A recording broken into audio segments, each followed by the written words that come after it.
You're streaming CBS News Bay Area.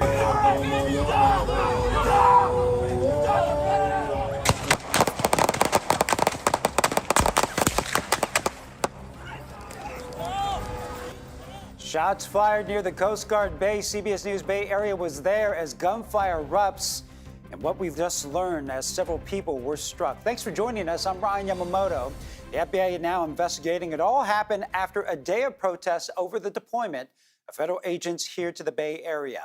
President Trump called off the planned immigration surge here in the Bay Area this weekend, and Trump posted this after talking to San Francisco Mayor Daniel Lurie Wednesday night. He said, quote, "He asked very nicely that I give him a chance to see if he can turn it around. I told him I think he is making a big mistake because we can do it much faster, but let's see how you do." Got a great call from some incredible people, some friends of mine, very successful people, and others called me from San Francisco. And they said, we're working really, really hard with the mayor. They're working very well with the police department. They're doing a good job. So we are holding off that surge. Those very successful people Trump mentioned refers to two of the Bay Area's most prominent billionaires, NVIDIA CEO Jensen Huang and Salesforce CEO Mark Benioff. Benioff has faced some heat the last few weeks after comments supporting National Guard troops in San Francisco, comments he later walked back at Dreamforce amid public backlash. Huang, on the other hand, has praised President Trump's backing of artificial intelligence, but has stayed mostly quiet on politics. NVIDIA has not commented on his role in Trump's decision to call out the federal operation. Political science professor Caroline Heldman told me the president's reversal shows how personal appeals can shape his decisions. What just happened in San Francisco really exposes the fact that it's just not about law and order. It's about who has what clout. It's about maybe market cap. It doesn't speak well for democracy when you have big tech having this much sway with the president. But for the people of San Francisco, thank goodness, big tech has this sway, because now you don't have troops in your city. Well, ever since the election, a number of tech CEOs have been courting the president's favor. Apple, Google, Meta, and Amazon have all contributed to his inauguration fund. And back to President Trump's phone call with San Francisco Mayor Lurie. The mayor revealed that Trump was the one to call him.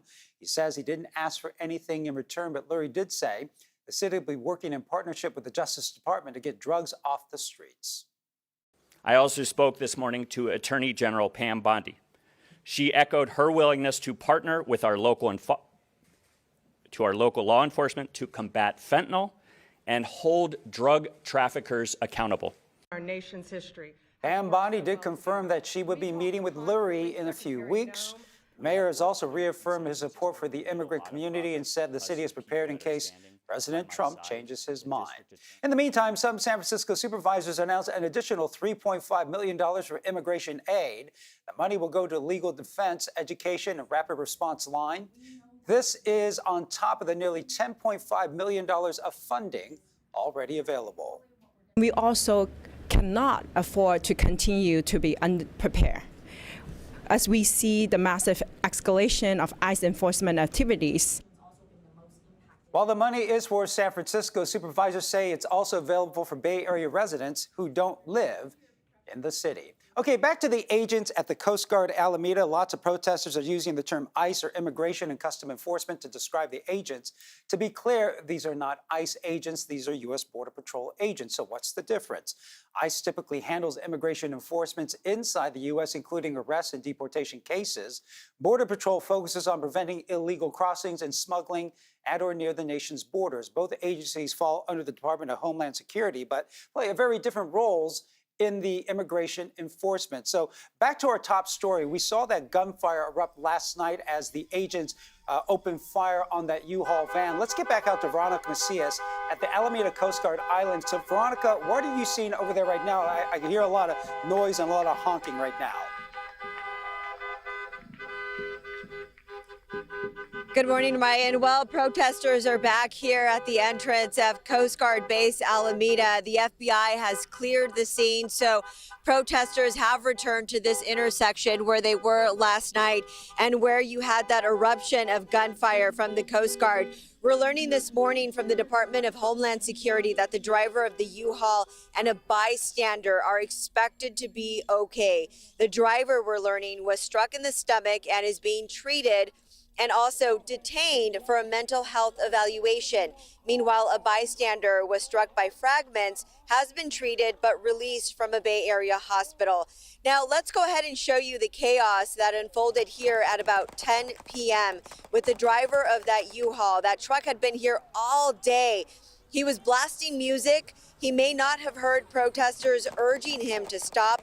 Tensions building up as the U-Haul truck is seen reversing towards the base of the entrance and law enforcement yelling commands to stop before firing their weapons at the vehicle. And you could hear the dozens of rounds going off. The driver then sitting in the truck, idling before driving off. Our chief photographer, Rick Villaroman, was here last night. He had been here throughout the day covering the protest, says in all of the 25 years that he's been working for this station, he's never come so close to gunfire.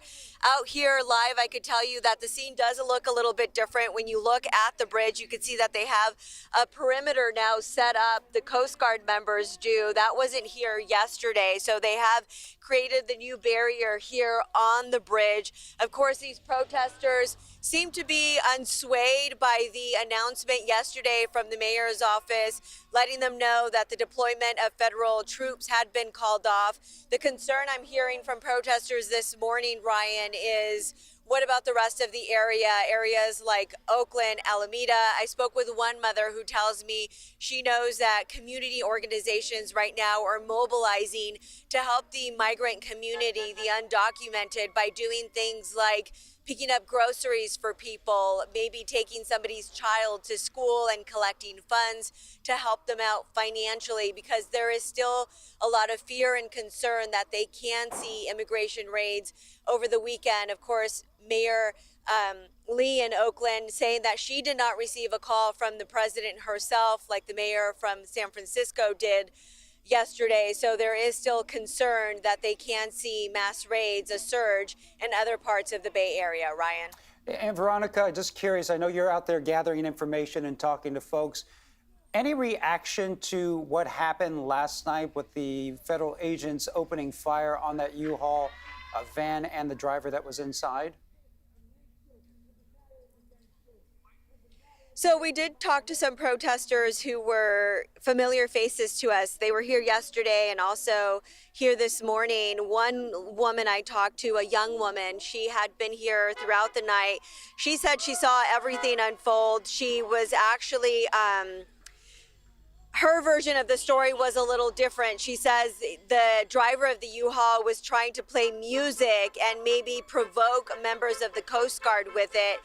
And very different from the version we're hearing from the Coast Guard and from the video we've seen, where it clearly seems like this person's motive may have been to ram their U-Haul truck over through the bridge and two Coast Guard members that were standing guard here at security. So a different version from protesters from what we've heard this morning, but we had heard that she spoke to the bystander that was injured in this. And of course, that person expected to be okay. Protesters out here seeming unswayed by everything that has happened. Of course, you had the incident that happened yesterday morning with the two flash grenades from Custom and Border Protection. But people out here don't seem to be unswayed, and they will continue to protest throughout the day, they say, despite what has happened last night and yesterday in the morning. Okay, well, different versions, different perspectives, but you can check out that video on kpix.com for yourself, and you can make your own decisions on that. And continue to stay with us as we cover the federal immigration presence right here in the Bay Area. We'll bring you the latest updates on our Airstream and on our website at kpix.com. Still ahead on CBS News Bay Area, the balance of power in Congress is on the ballot. Our former president is trying to tip the scales over Proposition 50. Plus, skipping meals and borrowing money, we're going to speak to a man working full-time and part-time just to feed his family.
Well, it's another dry day for us here in the Bay Area with daytime highs sitting about 6 degrees below average in places like the North Bay, with sunny skies in store for us throughout this afternoon, putting us in the 70s there. As early as tomorrow, though, the big weather story has to do with the tail end of this atmospheric river, bringing in a series of showers both Saturday and Sunday. On and off showers are on tap for us all throughout the Bay Area. We're expected to see close to around 1/4 of an inch all the way up into the North Bay, about 1/10 of an inch all the way down into the South Bay as the storm system moves from north to south throughout the Bay Area on Saturday and Sunday. We'll start to clear up on Monday with sunnier skies next week.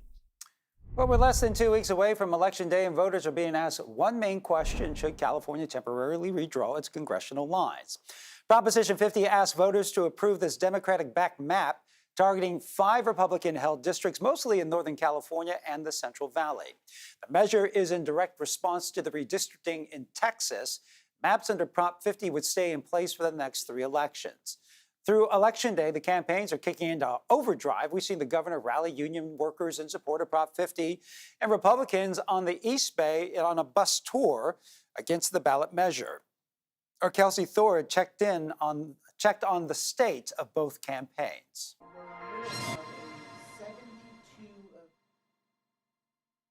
With less than 2 weeks until Election Day, organizers on both sides of the Prop 50 battle are hitting the Bay Area hard, making their final pitches to voters. It's about all 50 states.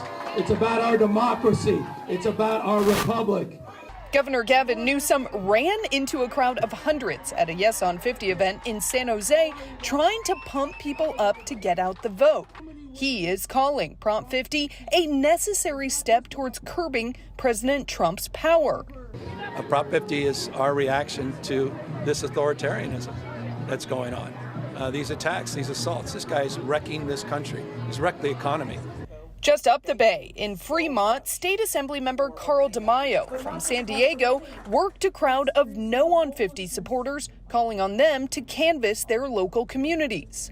Even here in the Bay Area, where you feel as though maybe your opinion is different than the majority, it's not. It's actually consistent on a lot of issues.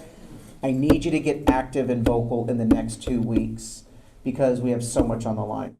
Assemblyman DeMaio is currently on a 72-stop bus tour across the state to rally support against Prop 50. He says the measure would essentially rig elections for Democrats, hurting Californians more than Trump. Now, they hate Trump, so they think, well, I hate Trump, so let me do something bad to hurt Trump. You're not hurting Trump. You're hurting millions of Californians who will be silenced because they will be basically put into districts and shouted down. CBS's latest polling shows 62% of likely voters plan to vote yes on Prop 50. Supporters are using that momentum to try and close this race out. SEIU 2015 members have made over 400,000 phone calls across the state of California and have contributed over 40,000 hours because we know that Prop 50 is a stepping stone towards justice and restoring our democracy. But those who oppose Prop 50 aren't giving up hope, saying they plan to mobilize their supporters until the last ballots are cast. We're still in the game. We still have time. I'm going to do my best to make whatever happens. But I don't listen to that. Like if we were down like by 50, okay, that's a different story. But, we're still in it. I feel like we're still in it, and I'm going to do my part. And both sides are also leaning on big political names to boost their campaigns. Former President Barack Obama is backing Proposition 50, while former California Governor Arnold Schwarzenegger appears in ads opposing it. And the ongoing government shutdown will extend into next week as the Senate leaves town for the weekend without a deal to reopen the government. The shutdown has lasted 24 days so far, threatening food benefits for millions of Americans. And it's also delaying the release of a key report on hunger. The USDA has posted an annual household food security report for nearly 30 years, documenting Americans' access to food. This regional and demographic data helps nonprofits like food banks determine how and where they distribute resources. But now, the Trump administration is scrapping the survey, claiming the data is redundant. It was one more waste of taxpayer dollars not being used appropriately. There are many, many other surveys collecting that data. It really helps us understand trends, how things are moving in food insecurity, as well as if specific populations are becoming more vulnerable. Food insecurity will continue to be a problem whether we publish data on it or not. The USDA told CBS News that going forward, it will rely on other vendors who can provide, quote, less subjective data on food insecurity. Mayors from more than 1,000 cities are calling on the Agricultural Department to use its emergency funds to ensure food benefit payments will go out next month amid the shutdown. Those SNAP payments could be delayed if Congress does not act soon.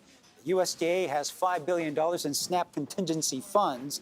In a letter sent to the USDA, the mayors warned if benefits stop, food insecurity would increase and add strain on city budgets. Here in California, 5.5 million people receive SNAP benefits, or CalFresh, as it's known here. Our Katie Nielsen spoke to one recipient who is worried about how he'll put food on the table.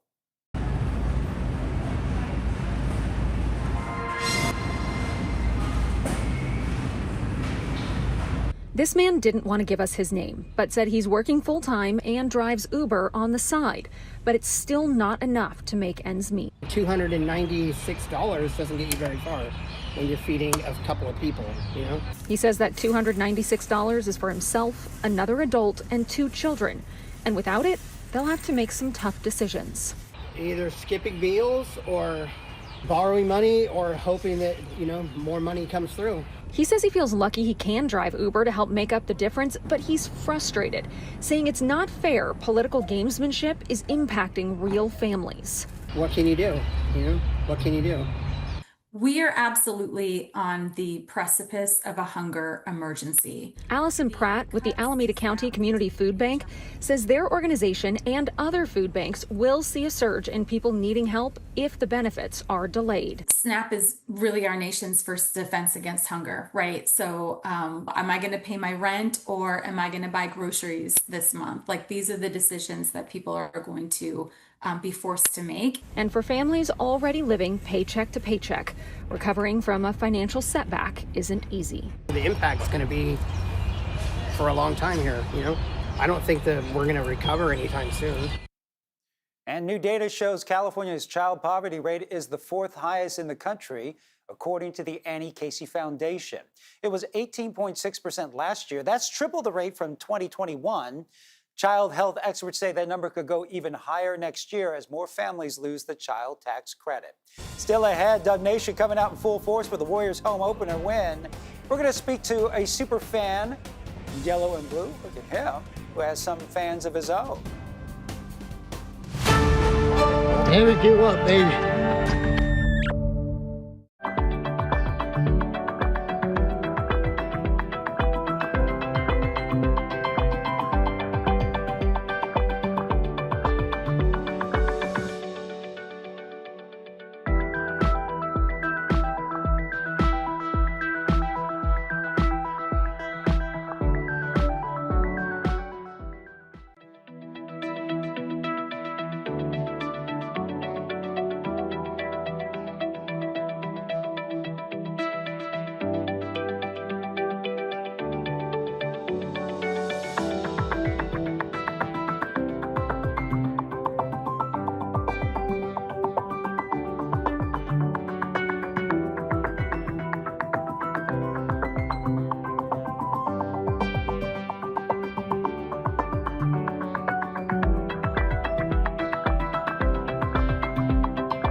Novato into this afternoon as we start to see sunnier skies. We'll see 70s on tap for us, 60s in places like Oakland and San Francisco. It's going to be a beautiful day right around the corner. Let's talk about some other changes happening for us as we head outside. Diving into this weekend's forecast, we have some rain pushing in from the north. This could bring pretty impressive rainfall totals right around the corner. We're talking anywhere up to around a half an inch of rain. Let's actually zoom all the way into that number right there, up into the North Bay. So just past Marin, up into Sonoma and Napa. But let's zoom out fast. I want to show you what's happening as we head a little bit more south. Let's zoom out all the way down into the South Bay, where we're talking about a quarter of an inch to around a tenth of an inch of rain. That becomes less impressive as that storm system moves from north to south, and it starts to dry up pretty fast as it continues to track all the way down into the Central Valley too, or the Central Coast, I should say.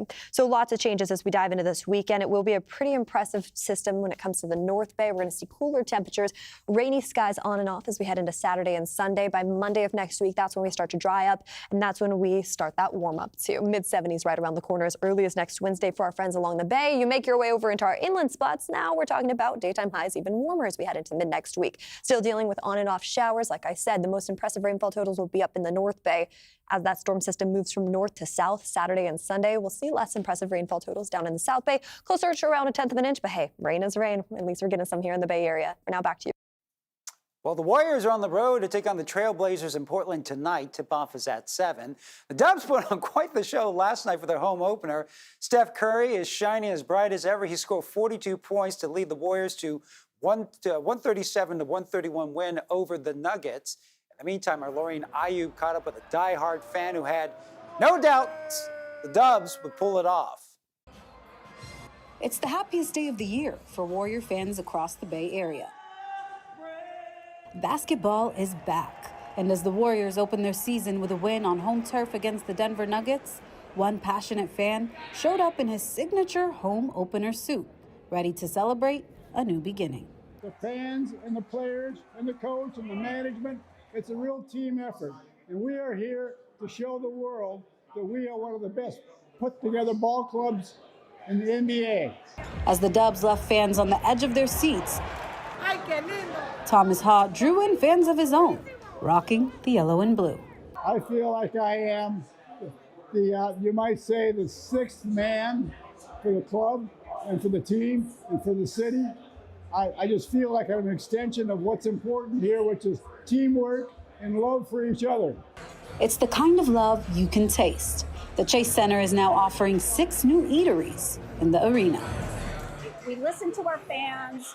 We looked at the industry trends, and what they were telling us is that we need more desserts. So we're at Swish and Sugar.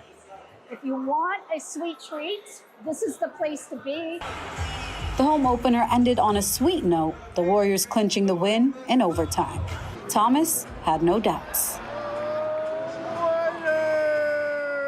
I think people are going to be surprised at how well we play together. And if we stay healthy, there's nothing that's going to stop us. And nothing that can stop Thomas from dancing in his lucky suit. So the Warriors are carrying a 2-0 record to Portland tonight. The Trailblazers are 0-1. And with basketball season starting up, the NBA has been in the spotlight, but now some of the players are getting attention for a different reason. In New York, dozens have been arrested, including an NBA player and a head coach. That head coach, the former head coach of the Portland Trailblazers, Chauncey Billups, in connection to a major sports betting investigation. And feds say all of that has ties to the mafia. These defendants, which include former professional athletes, used high-tech cheating technology to steal millions of dollars from victims in underground poker games that were secretly fixed. Basketball Hall of Famer and current coach of the Portland Trailblazers, Chauncey Billups, was allegedly one of those celebrities to attract New York's most notorious organized crime families, known as Fish. In the meantime, sports betting has been around for ages, but prop bets are a newer way for people to get involved. So what exactly are there? CBS News correspondent Elaine Cajano explains.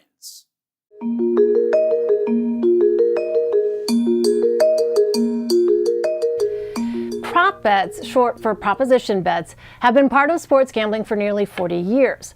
But unlike traditional wagers on who wins or loses, according to DraftKings, prop bets focus on specific outcomes within a game. Things like whether a player scores a touchdown, how many rebounds they grab, or even who wins the opening coin toss. Now, the first legal prop bet dates back to the 1986 Super Bowl, when Caesars Sportsbook in Las Vegas offered fans a wager on whether Chicago Bears defensive tackle William the Refrigerator Perry would score a touchdown. What started as 20-to-1 odds drew so much interest, it sank to 2-to-1. However, when Perry did score a touchdown, sportsbooks still took a hit. But that moment helped launch a phenomenon that's now central to modern sports betting. Today, the U.S. sports betting industry brings in record numbers. Get this, $13.7 billion in revenue in 2024 alone, with legal sportsbooks handling nearly $150 billion in wagers. Now, prop bets have contributed to the industry's success, but they've also raised new concerns. Players say the explosion of prop betting has fueled verbal abuse, even death threats from angry gamblers when performance doesn't match expectations. Among other accusations, federal investigators say Miami Heat guard Terry Rozier allegedly told members of a betting ring that he'd leave a game early, effectively guaranteeing his prop bet stats would fall short. Now, Rozier's lawyer sent CBS News a statement which denied wrongdoing by Rozier and read in part, Terry is not a gambler, but he is not afraid of a fight, and he looks forward to winning this fight. And the NBA says it's cooperating with authorities. Terry Rozier and Chauncey Billups have been placed on leave from their teams. CBS News reached out to Damon Jones, but has not heard back. Coming up in our next half hour in CBS News Bay Area, even though the immigration surge has been called off, local leaders are still on alert. How a nonprofit is locking up to protect from potential raids. Your community, your news, powered by KPIX. CBS News Bay Area. Watch anywhere, anytime. Stay informed and connected. Trusted local news when you want it. CBS News Bay Area. Watch free on any device.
You're streaming CBS News Bay Area.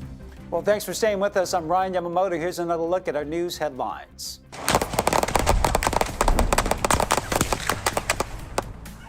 Well, the FBI is investigating this shooting near the Coast Guard base in Alameda where 3 people were injured.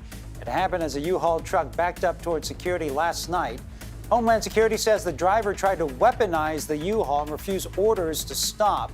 The feds say 2 civilians were injured. They're expected to survive. The driver was injured and in the stomach and is being held for a mental health evaluation. This all comes after a day of protests over the deployment of federal agents right here in the Bay Area. Long lines at the check-in for the Alaska Airlines at SFO today after multiple flights were either delayed or canceled. A brief IT outage forced the company to ground its entire fleet temporarily last night. In a statement, Alaska Airlines said the ground stop for all Alaska Horizon flights was lifted at 11:30 p.m. It lasted approximately 8 hours. The airline did not immediately say what caused the outage. And we're learning more about former NFL player Doug Martin's struggles with mental health in the months before his death. The Chronicle reports in August, Martin was placed on an involuntary psychiatric hold after he jumped out of a second-story window at a rehab center in Castro Valley. Last weekend, Martin allegedly broke into a neighbor's home in Oakland. Police who detained him said he had some sort of a medical emergency. Martin later died at the hospital. Okay, let's get another check of our first alert forecast with meteorologist Jessica Burt to see how the weekend is shaping up. Well, it's another beautiful day for us here in the Bay Area. It's Friday and we're gearing up for 70s in our inland spots like Antioch and Livermore, 60s in Fremont, which pretty much matches up with our friends over in San Francisco and Oakland, and 70s all the way down into San Jose. Let's take a quick look at what we're expecting as we dive into this weekend. We have on and off showers on tap for us here in the Bay Area as we dive into this weekend. Head up to the North Bay real fast. Chase, I want you to zoom all the way into these numbers. We're expecting close to around 1/10 of an inch in places like Santa Rosa, all the way over into Napa, and we're monitoring those numbers closely. Let's zoom out because as you head all the way down into the South Bay, we're expected to see less impressive rainfall totals here in the Bay as that system moves from north to south Saturday and Sunday. So on and off showers are on tap for us. This is what it's looking like as we advance the clock on Saturday. Mostly cloudy skies, gusty winds pushing in from the northwest. Here we go all the way into Saturday evening, early Sunday morning. The showers really holding on tight to our friends up in Napa and Sonoma. They'll start to trickle down into the South Bay before we start to clear up Sunday night into early Monday morning. So rainfall totals, we're keeping a close eye on them. Some models are showing more impressive numbers, but regardless, we are still expected to see at max anywhere up to around 1/10 of an inch of rain, up to around 1/4 of an inch up in the North Bay. Less impressive numbers down south, and we're monitoring that closely as that atmospheric river starts to sweep throughout the Bay Area. It's the tail end of the system, though, really. It really impacted the Pacific Northwest. We're getting the leftover showers Saturday and Sunday. It starts to clear up on Monday, and then we get a nice warm up into next week all throughout the Bay Area. You just saw our inland forecast right there. We make our way over into the Bay. We'll get that nice midweek warm up too. Tuesday and Wednesday of next week. Talking about sunny skies and mid-70s right around the corner. A big contrast compared to this cool and wet weekend ahead of us. Keep that in mind as you head outside and do any outdoor activities. We'll keep you updated here in the Weather Center. Well, protesters are back out at the Coast Guard base in Alameda today after several people were struck by gunfire during a shooting last night. People gathered outside, still concerned ICE agents would make their way to Alameda as the Department of Homeland Security responded to shots fired last night. Excuse me. The driver of the U-Haul bystander are expected to be okay. The driver was struck in the stomach and is being held for a mental health evaluation. This all comes after a day of protests over the deployment of federal agents right here in the Bay Area. And protesters still gathered last night, even as Mayor Daniel Lurie assured residents that the federal agent surge was called off, with many worrying about how long that will last. Andrea Nakano spoke to those gathered at Embarcadero Plaza.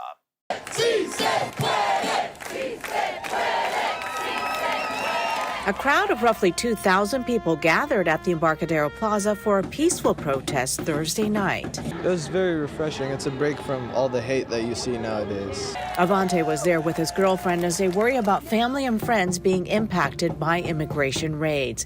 While they're glad to hear plans for a federal deployment to San Francisco have been called off for now, they wonder for how long. It's threatening because you never know what he's going to say, and also like whether or not he's going to take back on what he says. Local supervisors and community leaders spoke at the rally, including California labor leader David Huerta. That we will not cooperate with them. Huerta was arrested and charged after a clash with federal agents in June outside a business in Los Angeles where agents were investigating possible immigration violations. He says this is not the time to give up the fight for immigration rights. I think it's important to recognize the victory that was had here right now at this moment. And we should not let up until which time everybody in the Bay Area is safe. The announcement to pull back on the president's plan came on the same day Customs and Border Protection agents were scheduled to arrive at Coast Guard Island in Alameda. The scene there grew tense once flashbangs and smoke grenades were set off to break up the crowd. A local pastor, covered in powder after appearing to be shot with something at point-blank range, spoke to reporters shortly after the incident. It is our responsibility to express love and be on the side of peace and to make sure that no families are being harassed and threatened with their lives. CHP officers in riot gear were also on the scene to try to clear protesters from blocking the road. While the protest in San Francisco was nothing like the one in Alameda, Avante says people are uniting to fight the president's policies. It shows that the people are willing to fight and that we're not going to back down. He can't control everybody. He can only try, but he's not going to succeed. As we mentioned earlier, President Trump credited NVIDIA CEO Jensen Huang and Salesforce CEO Mark Benioff with convincing him to hold off the deployment of federal troops. And while a lot of people were praising them and Lurie for playing the role in stopping the feds from coming, San Francisco Supervisor Jackie Fielder was not one of them. This is what she said to protesters yesterday afternoon. We are not letting up. We are not being quiet. We are staying vigilant, and we are staying organized.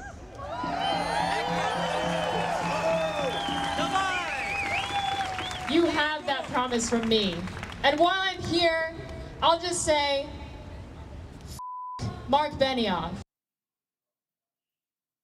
Well, she had a similar message for other tech leaders and billionaires like Elon Musk and David Sachs. Meanwhile, we saw protests in other parts of the Bay through Oakland and San Jose. It wasn't immediately clear after Lurie and Trump's announcement if the federal surge could end up in other parts of the Bay. Oakland Mayor Barbara Lee says she has not heard from the White House about the existence of any plan for her city. We know that Border Patrol agents are being stationed on Coast Guard Island. But let me be clear, our city, as I said, we are fully prepared. We're monitoring developments closely and will keep our residents informed if there are any confirmed changes. Well, leaders in San Jose are doing the same. Len Ramirez spoke to leaders who say the fear and anxiety in immigrant communities are already taking a toll. Well, despite the welcome news that the federal immigration surge had been called off, at least for now, many city, county, and community leaders are still very much on alert in case this rapidly changing situation re-escalates again. Today, many of them get us. Status.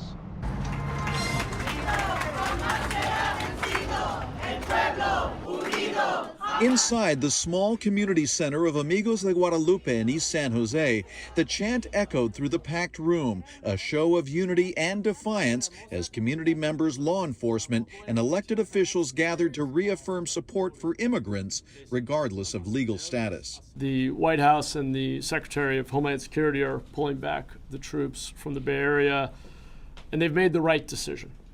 Our region is on the rise.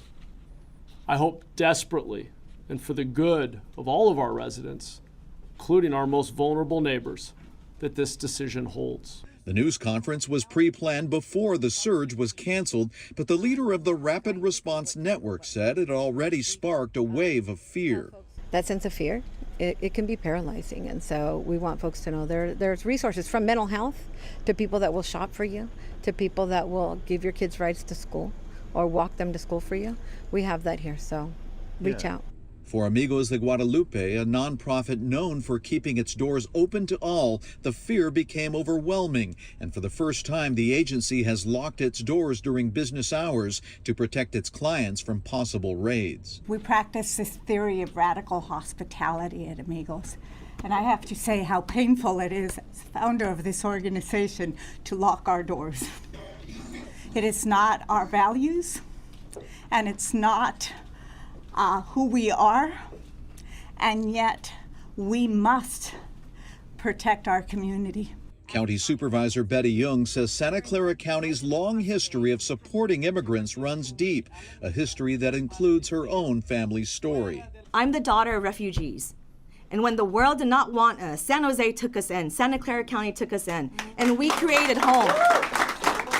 So I stand committed with you, with my board of supervisors, with my fellow electeds, with my community members, to stand and safeguard those values that make our county, our city, what it is. Community leaders are urging residents to stay informed and connected, calling the Rapid Response Network hotline whenever ICE activity is spotted. Leaders here say this moment is about more than policy. It's about creating trust and safety, and that unity, not fear, will define how Santa Clara County responds. And CBS News immigration reporter Camilo Montoya Galvez weighed in on those uncertainties. He told me what he's hearing in Washington. Department of Homeland Security sources tell me that this Border Patrol operation has been canceled and scrapped, and that the resources and the manpower that were going to be sent to that region of the country have been redirected to other locations across the U.S. And we'll stay on all these developments. For any updates anytime, head to kpix.com or download the free CBS News app. Up next, it's no ordinary cleanup for this father in Oakland, how he's transforming the town his daughter loves so dearly.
Well, it's another dry day for us here in the Bay Area with daytime highs sitting about 6 degrees below average in places like the North Bay, with sunny skies in store for us throughout this afternoon, putting us in the 70s there. As early as tomorrow, though, the big weather story has to do with the tail end of this atmospheric river, bringing in a series of showers both Saturday and Sunday. On and off showers are on tap for us all throughout the Bay Area. We're expected to see close to around 1/4 of an inch all the way up into the North Bay, about 1/10 of an inch all the way down into the South Bay as the storm system moves from north to south throughout the Bay Area on Saturday and Sunday. We'll start to clear up on Monday with sunnier skies next week.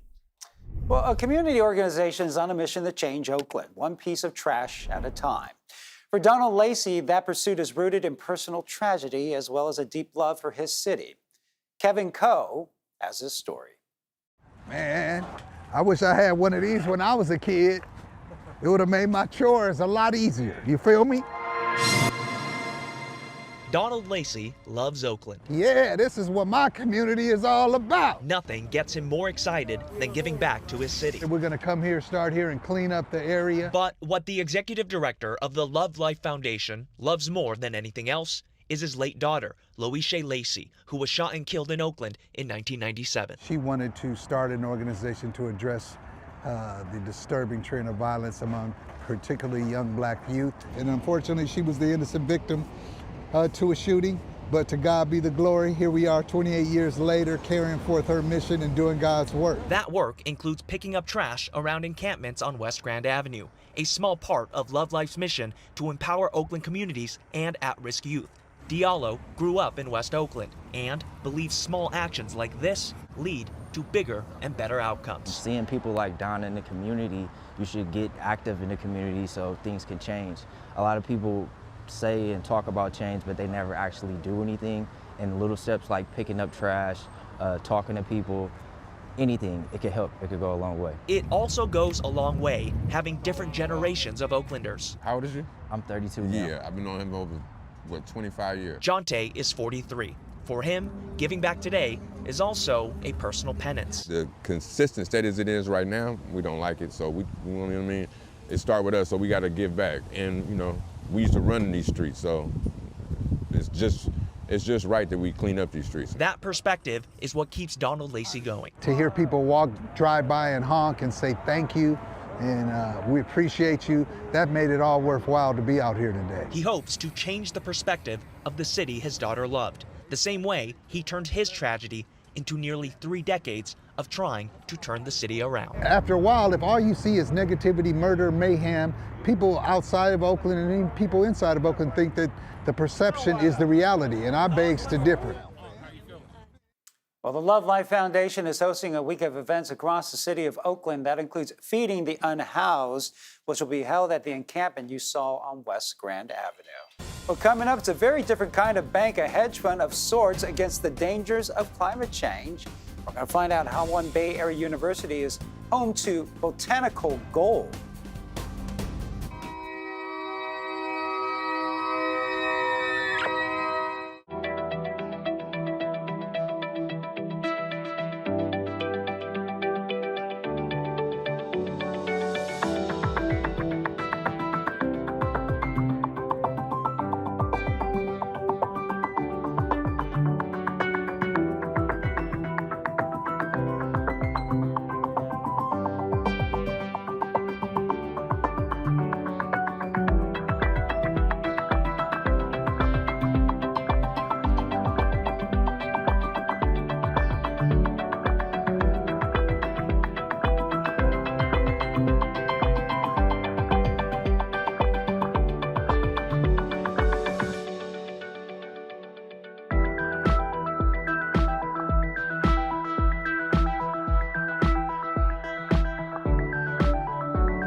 Well, San Francisco schools have introduced a pathway to make higher education more accessible. The San Francisco Unified School District is teaming up with San Francisco State and the City College of San Francisco to guarantee admission for eligible local high school and community college students. Educators say it eliminates the stress of college applications and gives students a chance to succeed inside the city. We truly believe our students will be empowered with the confidence to stay focused in their education. Our educators will know that their efforts are going towards a future that will empower our students to remain here. For high school students, requirements include completing the necessary classes with a C or higher and maintaining a 2.5 GPA. Meanwhile, transfer students will need a minimum 2.0 GPA and complete 60 transferable units. In today's Project Earth, a look at some of the most important banks in the world. Inside their vaults, though, you won't find piles of cash. Instead, at 0 degrees Fahrenheit, you'll find insurance policy against climate change. One important branch is at a university right here in the Bay Area. Our very own Julia Goodrich reports. Above the main campus at UC Berkeley, nestled in Strawberry Canyon, close to the flowering cactus and native California plants, you'll find a critically important bank. It's one that stores botanical gold. So we have millions of seeds represented from hundreds of different species of rare and endangered plants, and they're all meticulously curated. It's called a seed bank. This one is located at UC's Botanical Garden. We keep it at 0 degrees Fahrenheit. Claire Loughran is the bank's curator and conservation officer. Most of the seeds stored in the deep freeze come from plants native to the Golden State. These plants have been here for thousands of years, and they're going extinct at an extremely high rate. Seed banks are a way to guard against extinction and to preserve biodiversity. The stored seeds serve as an insurance policy against crop failure, catastrophic wars, and environmental disasters, including those created by climate change. Climate change is not just extreme drought, it's also fire, it's these other kinds of catastrophes that can happen in an instant. The largest wild seed collection is held at the Millennium Seed Bank, run by the Royal Botanic Gardens Kew. Thank you, sir. 25 years ago, King Charles, then the Prince of Wales, opened the facility. The bank's vault is built underground and houses more than 2.5 billion seeds, including 800 duplicate seed collections from California. The majority of our collections are within this room. All of our collections are in glass jars or foil bags to make sure they're hermetically sealed, and we're currently standing in possibly the world's most biodiverse place. Before any seeds are banked, they need to be cleaned, dried, and tested. Some arrive buried in fruit, like these berries produced from a native dogwood in California. And so they need to be soaked in water for several hours, and then we're going to put them in this kind of mesh bag to clean the fruits and get to the seed. UC's Botanical Garden is a member of California Plant Rescue, a network of about a dozen seed banks in the state. The goal? To conserve the genetic diversity of California's rarest plants, in part by banking their seeds. These seeds can be held in these seed banks for decades. Planting the seeds of hope by providing a safeguard for the future. In 2019, a huge fire in Australia destroyed a major habitat for a rare pea plant. Luckily, the Millennium Seed Bank had some backup seeds on ice. Some were sent to the area to help restore the rare herb. Well, thanks for streaming CBS News Bay Area. I'm Ryan Yamamoto. We'll be right back with your First Alert forecast and a look at your top stories.